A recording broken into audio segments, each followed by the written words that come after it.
একবার আসমান থেকে পৃথিবীতে নামার সময় দুই ফেরেশতার একে অপরের সাথে দেখা হলো।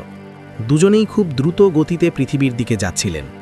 তাদের এই তীব্র গতি দেখে প্রথম ফেরেশতা দ্বিতীয় ফেরেশতাকে জিজ্ঞেস করলেন, ভাই, আপনি এত দ্রুত কোথায় যাচ্ছেন? দ্বিতীয় ফেরেশতা উত্তর দিলেন, পৃথিবীতে এক ব্যক্তি মৃত্যুশয্যায় শায়িত, তার শেষ ইচ্ছা হয়েছে সে একটু জয়তুনের তেল খাবে। আমার ওপর নির্দেশ হয়েছে আমি যেন ওই ব্যক্তির মুখে তেল দেওয়ার আগেই তা ফেলে দিই। প্রথম ফেরেশতা অবাক হয়ে ভাবলেন, কেন এমন নির্দেশ? দ্বিতীয় ফেরেশতা বুঝিয়ে বললেন, আসলে এই ব্যক্তিটি অত্যন্ত ঈমানদার। আল্লাহ চান দুনিয়াতেই তার এই ছোট ইচ্ছাটি অপূর্ণ রেখে এর বিনিময়ে তাকে সরাসরি জান্নাতের সর্বোচ্চ সম্মান দান করতে। এবার দ্বিতীয় ফেরেশতা জানতে চাইলেন, আচ্ছা, আপনিও তো খুব দ্রুত নামছেন, আপনি কোথায় যাচ্ছেন? প্রথম ফেরেশতা লম্বা একটা শ্বাস নিয়ে বললেন, আমি যাচ্ছি অন্য এক ব্যক্তির কাছে। সেও এখন মৃত্যুর বিছানায়।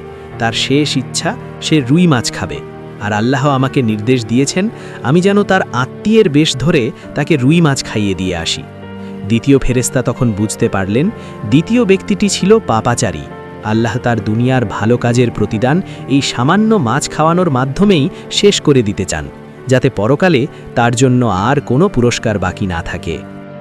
এমন সব শিক্ষণীয় ঘটনা ও জীবনধর্মী কন্টেন্ট পেতে আমাদের চ্যানেলটি সাবস্ক্রাইব করে সাথেই থাকুন। ধন্যবাদ।